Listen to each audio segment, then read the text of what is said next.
देश की सबसे नामचीन तिहाड़ जेल के सबसे बड़े जेलर यानी जेल महानिदेशक संदीप गोयल ठग सुकेश चंद्रशेखर का सबसे ताजा शिकार बनते हुए तिहाड़ से बाहर कर दिए गए। उनसे कहा गया है कि अब वो दिल्ली पुलिस मुख्यालय में जाकर बैठें और अगले आदेश का इंतजार करें। वैसे सुकेश समेत दिल्ली के जेल मंत्री भी इस वक्त जेल में ही हैं। ठग ने नाम उनका भी लिया है, पर उनकी खबर का अभी इंतजार कीजिए।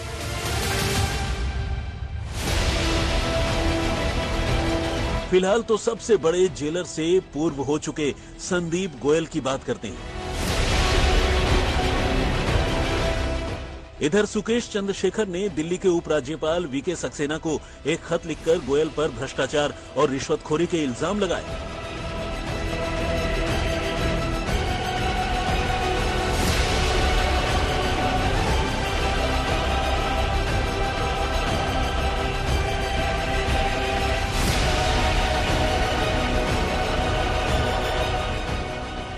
और उधर डीजी जेल संदीप गोयल को शुक्रवार को उनके पद से हटाकर हेडक्वार्टर में रिपोर्ट करने को कहा गया। अब 1989 बैच के आईपीएस ऑफिसर संजय बेनीवाल को डीजी जेल की जिम्मेदारी सौंपी गई है। लेकिन संदीप गोयल के तबादले की इस पूरी कहानी को समझने से पहले आपको तिहाड़ में ही बंद महाठग सुकेश चंद्रशेखर की इस चिट्ठी पर एक निगाह डाल लेनी चाहिए।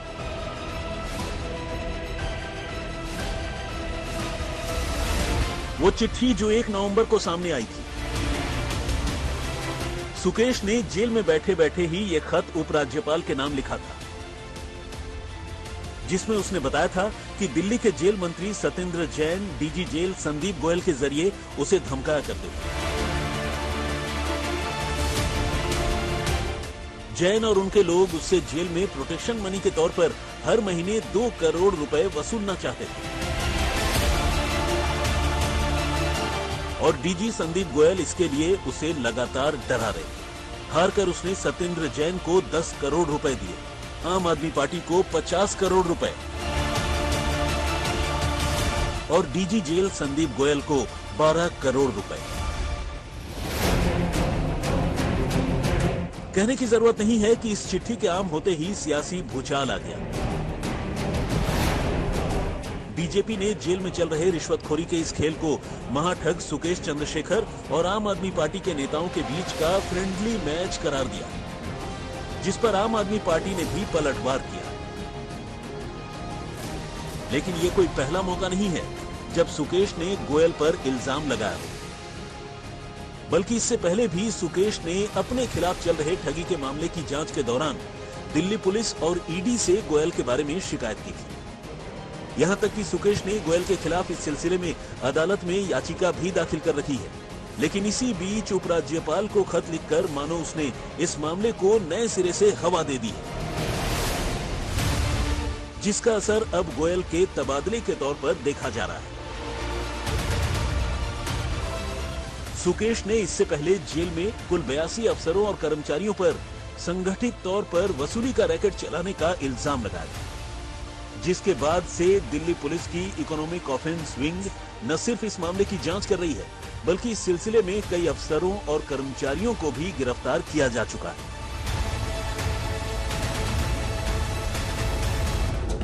बात उन दिनों की है जब महाठग सुकेश चंद्रशेखर ठगी के किसी दूसरे मामले में तिहाड़ जेल की रोहिणी शाखा में बंद था। तब उसका ठिकाना जेल नंबर 10 का वार्ड नंबर 3 और बैरक नंबर 204 हुआ करता था। लेकिन इस बैरक को सुकेश ने सिर्फ अपने पैसों के दम पर जेल का बैरक नहीं बल्कि नखलिस्तान में तब्दील कर दिया था। यानी इस बैरक में उसे ऐशो आराम की हर वो चीज बस एक इशारे पर उपलब्ध थी, जो चीज कोई बड़ा से बड़ा रईस आदमी बाहर अपनी दौलत के दम पर हासिल कर सकता था। फिर चाहे वो 5 स्टार होटल का खाना हो, ब्रांडेड कपड़े हो, महंगे गैजेट्स हो, परफ्यूम्स हो या फिर ड्रिंक्स या कुछ और। सुकेश के पास जेल में रहते हुए ही ऐशो आराम की सारी चीजें मौजूद होती थी। और तो और जेल में उसके पास एक हाई एंड BMW कार भी हमेशा खड़ी रहती थी, जिस पर जेल का ही सरकारी स्टिकर लगा होता था। और इस कार से वो जब चाहे जिसे चाहे अपने गेस्ट के तौर पर जेल तक पिक और ड्रॉप कर सकता था। और ये शाही इंतजाम मुमकिन था सिर्फ और सिर्फ रिश्वत के पैसों के दम पर। लेकिन जब जेल में फैलाए गए उसके इस जाल बट्टे की पोल खुली और जांच शुरू हुई तो पहली ही तफ्तीश में जेल के 8 कर्मचारी नप गए। उन्हें मकोका के तहत गिरफ्तार कर लिया गया। लेकिन अब जब तफ्तीश काफी आगे बढ़ चुकी है तो पता चला है कि सुकेश के रिश्वत के टुकड़ों पर पलने वाले ऐसे अफसरों की तादाद कोई मुट्ठी भर नहीं बल्कि मुट्ठी भर भर कर है। और तभी इकोनॉमिक ऑफेंसेस विंग ने इस सिलसिले में रोहिणी जेल के 82 अफसरों और कर्मचारियों के खिलाफ केस दर्ज कर लिया है। आज तक के पास ऐसे दागी अफसरों और मुलाजिमों की पूरी लिस्ट मौजूद है जिन पर सुकेश चंद्रशेखर से करोड़ों की रिश्वत लेने का इल्जाम है। और इस लिस्ट में 10 असिस्टेंट जेल सुपरिंटेंडेंट लेवल के अफसरों के साथ साथ तकरीबन 7 दर्जन मुलाजिमों के नाम शामिल हैं। अब आइए इस मामले की अब तक की तफ्तीश और तफ्तीश में सामने आए तथ्यों की सिलसिलेवार तरीके से बात करते हैं। दिल्ली पुलिस की स्पेशल सेल ने इस सिलसिले में सबसे पहले 7 अगस्त 2021 को सुकेश चंद्रशेखर और अज्ञात लोगों के खिलाफ आईपीसी की धारा 170, 384, 386, 388, 406, 409, 419, 420, 468, 471, 506, 186, 353 और 120 बी के तहत केस दर्ज किया था। इसके अलावा आईटी एक्ट और मकोका की धाराओं के तहत भी इल्जाम थे। इस केस में सुकेश चंद्रशेखर पर जेल में रहते हुए ऑर्गेनाइज्ड क्राइम सिंडिकेट यानी वसूली रैकेट चलाने का इल्जाम था, जबकि जेल के अधिकारियों और कर्मचारियों पर उसकी मदद करने के आरोप थे। आगे इस मामले की जांच इकोनॉमिक ऑफेंसेस विंग के हवाले कर दी गई और तब जांच में जो बातें सामने आई वो बड़ी चौंकाने वाली थी। पुलिस ने इस मामले की तफ्तीश करते हुए रोहिणी जेल में लगी तमाम CCTV footage, duty roster, phone calls की डिटेल्स और दूसरी पहलुओं की जांच की। खासकर जेल के वार्ड नंबर 3 के बैरक नंबर 204 के आसपास सीसीटीवी कैमरों की फुटेज की जांच की गई, जहां सुकेश चंद्रशेखर को बंद रखा गया था। आपको जानकर हैरानी होगी कि 14 जुलाई 2021 से 14 अगस्त 2021 की फुटेज की जांच करने पर यह पाया गया कि सुकेश के बैरक में लगे तमाम सीसीटीवी कैमरों की रेंज को पर्दों और पानी की बोतलों से जानबूझकर ब्लॉक कर दिया गया था और इस पूरे समय में कैमरों के व्यू को क्लियर करने की कोई कोशिश नहीं की गई। हद तो यह रही कि इस दौरान सीसीटीवी कैमरों की निगरानी के लिए तैनात वार्डर नीरज मान ने अपने रोस्टर में इस सिलसिले में टिप्पणियां भी की थी। लेकिन न सिर्फ उन टिप्पणियों को जानबूझकर अनदेखा कर दिया गया, बल्कि जांच में यह पता चला कि जेल के अफसरों ने खुद वार्डर नीरज मान को इस तरह की टिप्पणियां करने से मना किया था, जो इस बात का सबूत है कि जेल से चलाए जा रहे ठगी और वसूली के रैकेट में किस तरह रोहिणी जेल के अफसर ही सुकेश चंद्रशेखर की ढाल बनकर खड़े थे, उसकी मदद कर रहे थे। ड्यूटी रोस्टर की जांच और कुछ आरोपियों से हुई पूछताछ के बाद पुलिस को और भी कई हैरान करने वाली बातें पता चली।